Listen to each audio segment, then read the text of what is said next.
ፕሌን እንዴት እንደሆነ ታውቃላችሁ። ስለዚህ ኢኩዌሽን ኦፍ ፕሌን መጀመሪያ እንዴት ነው? ለምሳሌ አንድ ቬክተር አለ ቬክተር ቪ እንበለውና ኤ ቢ ሲ ነው። ስለዚህ ፖይንቶቹ ደግሞ አሉን ፖይንቶቹ ፕሌን ላይ የሚያርፉት ማለት ነው። ፒ ኦፍ ኤክስ ዋይ ዜድ እና ፒ ኖቱ ደግሞ ኤክስ ኖት ዋይ ኖት ዚ ኖት ይሆናል ማለት ነው። ስለዚህ ፎርሙላ ኢኩዌሽን ኦፍ ፕሌን እንዴት ነው የሚሆነው? ቪ ታይምስ ዶት ለማለት ነው ታይምስ ኤክስ ማይነስ ኤክስ ኖት ኮማ ዋይ ማይነስ ዋይ ኖት ፕለስ ዜድ ማይነስ ዜድ ኖት ነው ፕለስ ይሆናል እዚህ። ስለዚህ ኢኩዌሽን ኦፍ ፕሌን እንደዚህ እንፈልጋለን ማለት ነው። ስለዚህ ግን እዚህ የተሰጠን ቬክተር የለም። ስለዚህ ቬክተሩ እንዴት ነው የምንፈልገው የሚል ነው ዋናው ነገር ማለት ነው። ቬክተሩ እንዴት እናደርጋለን?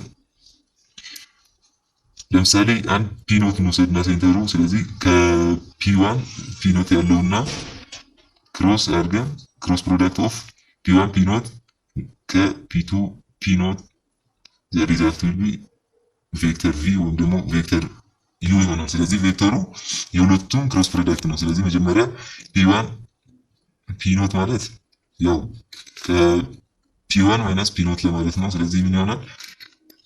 ፒ1 ፒ ኖት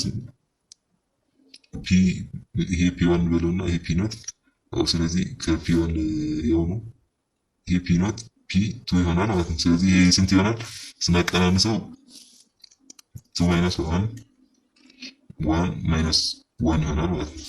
ያንደኛው ደግሞ ፒ ኖት እና ፒ2 እነዚህ ስንት ይመጣል? 3 ማይነስ 7 ኤንድ 1 ይመጣል ማለት ነው። ስለዚህ ምን እናደርጋለን? የሁለቱም ክሮስ ፕሮዳክት እንሰራለን። የሁለቱም ክሮስ ፕሮዳክት ምን ይመጣል? ቬክተር ቪ ይመጣል ማለት ነው። አይ ጄ ኬ በዲተርሚናንት ተሰሩት አሪፍ ነው።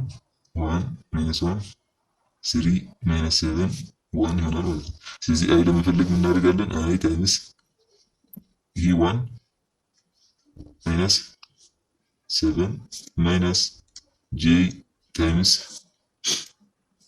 1 ፕለስ 3 ይሆናል። ጄ ለመፈለግ ይሄን ስናጠፋው 1 ይሄ ማይነስ ኦፍ ማይነስ 3 ፕለስ 3 ይሆናል ፕለስ ይሄ ከይ ደግሞ ስንት ይሆናል? ከይ ለመፈለግ ይሄኛው ስናጠፋው ማይነስ 7 ማይነስ 3 ከይ ይሆናል ማለት ነው። ስለዚህ ቬክተር ቪ ስንት ይሆናል? ማይነስ 6 ኢን ዘ አይ ማይነስ 4 ኮማ ማይነስ 4 ኢን ዘ ጄ ማይነስ 10 ኢን ዘ ኬ ይሆናል ማለት ነው። ስለዚህ ቬክተሩ ስንት ነው? ማይነስ 6 ማይነስ 4 ኤንድ ማይነስ 10 ነው ማለት ነው። ስለዚህ የኛ ፖይንት እንወስዳለን። ስለዚህ ወደ መጀመሪያ ፎርሙላ እዚህ ወዳለው ፎርሙላ እንመጣለን ማለት ነው። ስለዚህ ፒ ኖት ተሰጥቶናል። ፒ ኖት 1 1 1 ነው። ቬክተሩ ደግሞ ተሰጥቶናል ማይነስ 6 ማይነስ 4 እና ማይነስ 10 ነው ማለት ነው። ስለዚህ ዳይሬክት ፎርሙላውን አምጥተን መተካት ነው። ስለዚህ ፎርሙላ እናደርጋለን ቪ ዶት ኤክስ ማይነስ ኤክስ ኖት ፕለስ ዋይ ማይነስ ዋይ ኖት ፕለስ ዚ ማይነስ ዚ ኖት ይሆናል ማለት ነው። ስለዚህ ዳይሬክት ማይነስ 6 ታይምስ ኤክስ ማይነስ 1 ፕለስ ማይነስ ስንት ይሆናል? ማይነስ 4 ዋይ ማይነስ 1 ፕለስ ማይነስ 10 ዜድ ማይነስ 1 ይሆናል ማለት ነው። ስለዚህ ይሄ ስንት ይመጣ ሲባዛ ማይነስ 6 ማይነስ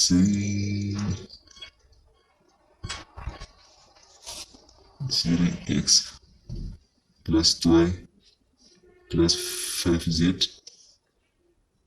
minus 10 equals to 0 ይመጣል ማለት ነው። ይመጣል መጨረሻ ማለት ነው።